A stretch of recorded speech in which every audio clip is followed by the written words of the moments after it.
Man, who thought we'd be sitting here in December after declining the fifth-year option? Chris Grier and Brandon Shore have locked down Austin Jackson to a 3-year, $36 million deal. Wow. He's earned it, and we're going to get into why he's earned it and what a full 180 he's done with his career. Congratulations to Austin Jackson, but let's get into it.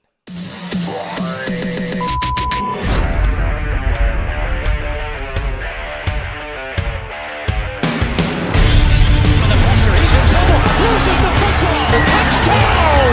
Got it! You have got to be kidding me.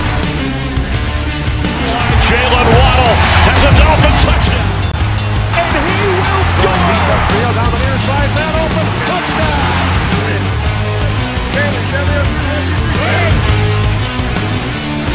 The run from Tua Tagovailoa.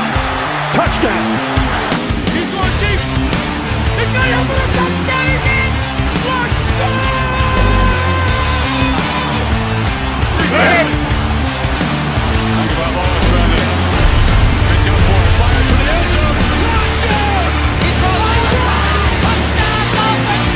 Beautiful day to be a Dolphin fan. Let's go!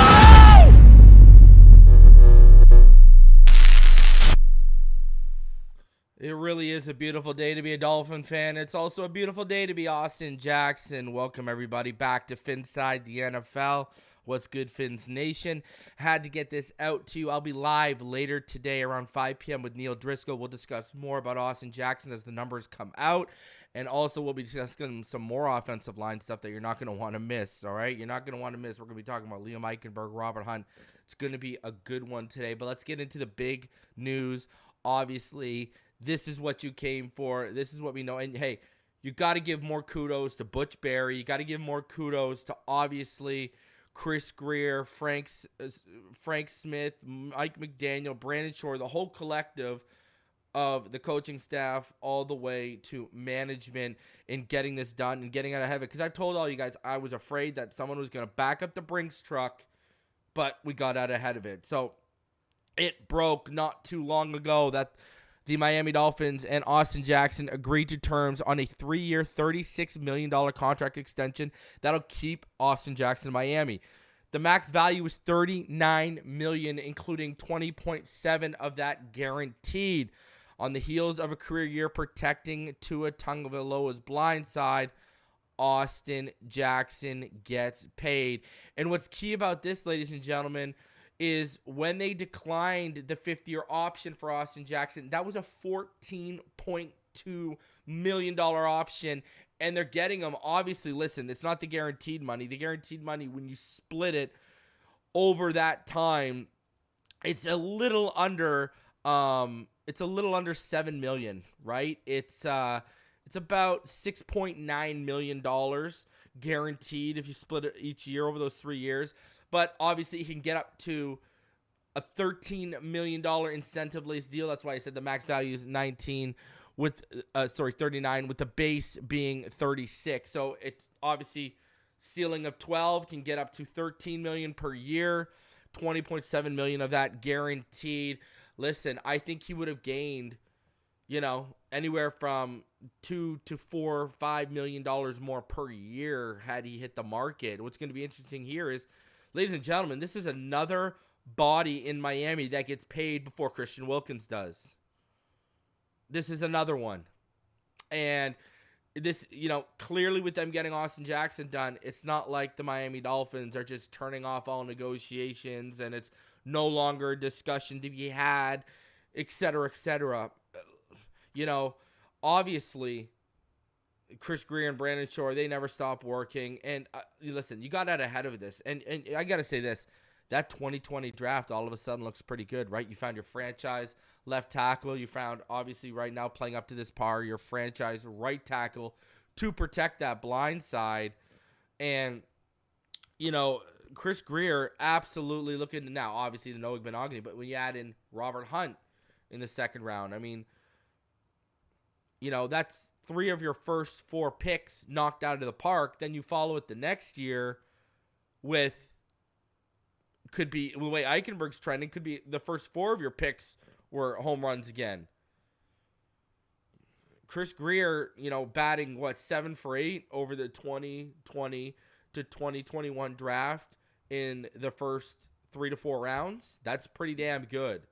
And, I always said I didn't think Chris Greer would let all these guys walk, because if you look at Austin Jackson and Robert Hunt are his only and best hits on the offensive line since Laremy Tunsil. Now Eichenberg's starting to eke his way into that conversation too. And we know Chris Greer, he's stubborn with his draft picks in a good way. He likes to pay them. He wants to keep them around. He appreciates the guys he brings on. So we're going to see how that plays out. And like I said, I've been told they're going to try and bring us back as many bodies as possible. And we're going to talk about who could be expendable later on today and why when I go live at 5 o'clock at Fin 2 Deep with Neil Driscoll. But, man, you got to be just happy, for Austin Jackson, man. Like the turnaround. Now we don't have to worry about spending more assets.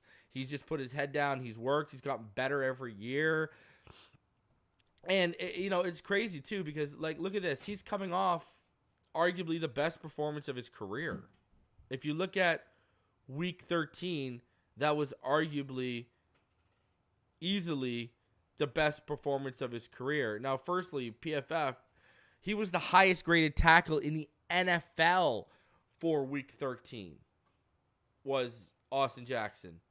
Austin Jackson has been putting in that work. I mean, it was the best single game grade of his career by over 10 grading points in Week 13, according to PFF. He had an 87 overall grade and a 91.1 run block grade, and that was his career best by 13 points. He had never even sniffed the 80s before that.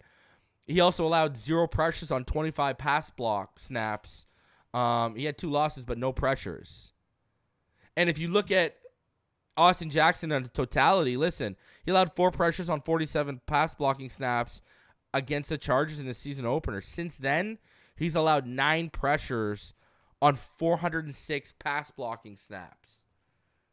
Austin Jackson, I mean, he looks like Tarzan. He's playing like Tarzan. You see the nastiness. He's getting into scrums after the fact. I mean, he got ejected 2 weeks ago. This week against the Commanders, I remember a play where after the whistle, he went right in there when one of the offensive players were down and a bunch of Commanders were around, and he's pulling the Commanders off and getting his man up. Austin Jackson's added a nasty streak, and it's showing. And I've said about him and Eichenberg, the biggest improvement I've noticed in Eichenberg and Austin Jackson is how violent their hands have become and how good their footwork has become. And they're working in the hands and feet are working in unison, and you're seeing a big improvement in their games because of that footwork, that hand placement, and those violent hands. So, man, shout out to Austin Jackson.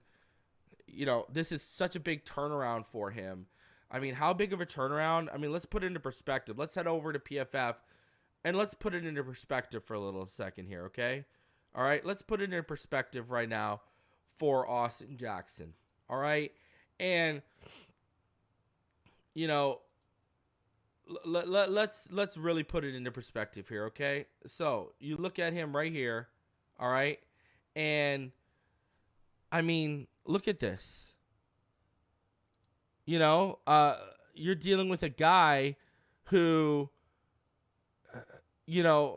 if we roll down here a bit, let's go to the bottom of the screen here. Okay, check this out. All right.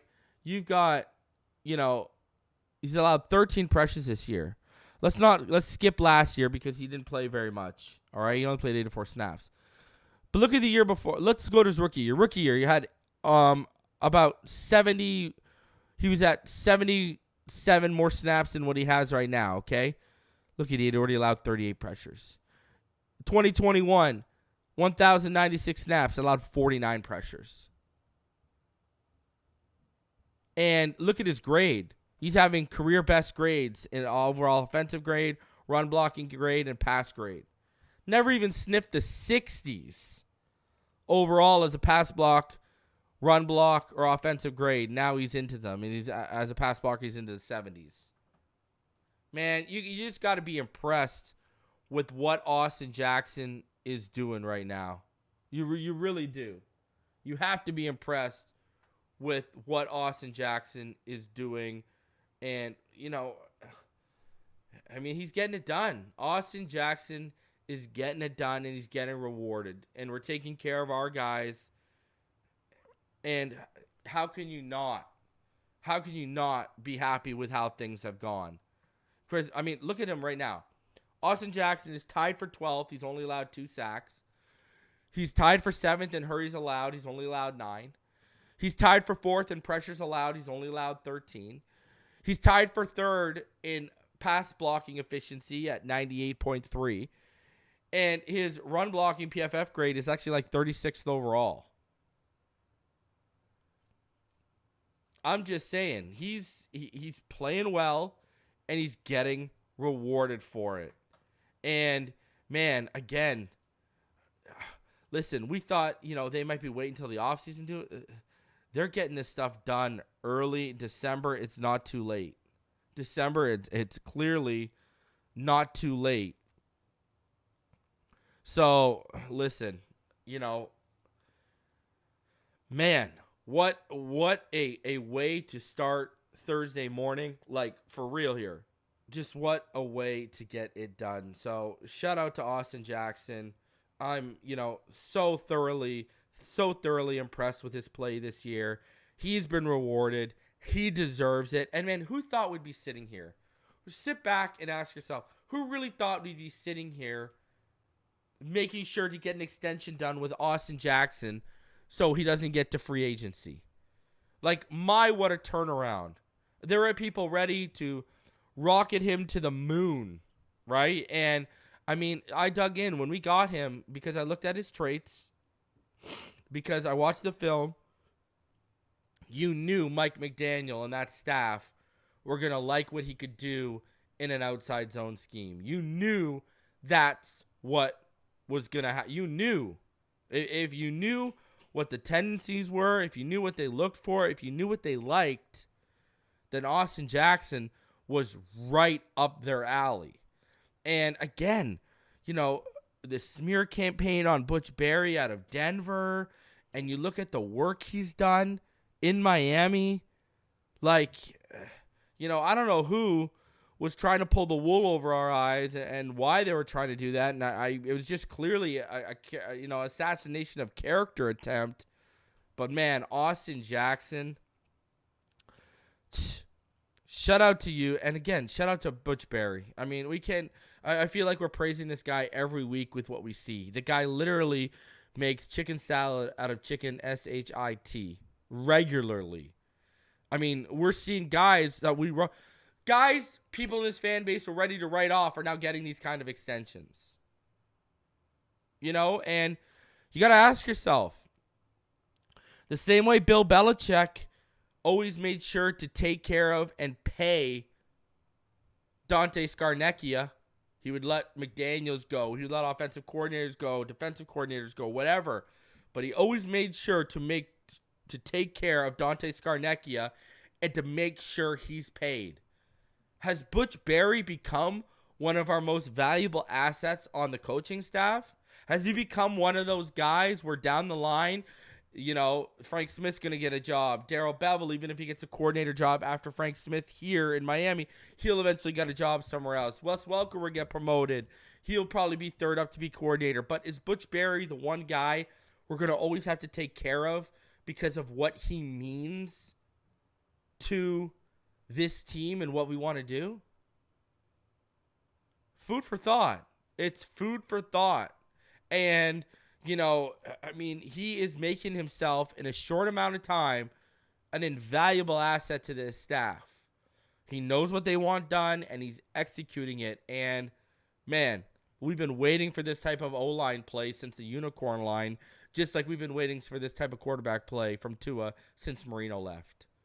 It just feels like everything is coming together for the Miami Dolphins this season, and it truly is a beautiful thing to watch. Guys, I'm going to get out of here, but make sure you tune in tonight, 5 p.m. I will be live for Fin Too Deep with Neil Driscoll. We'll talk more about Austin Jackson, and we're going to really jump into something that might stir the pot a little bit with the offensive line when we're going to take a look at another extension candidate and if he's more expendable than all of us originally thought. Smash that like button, subscribe if you're new, and as always, you already know what time it is. Fins up all day, every day, and I will see y'all on the next one. Man, enjoy it. It's a beautiful day to be a Dolphin fan.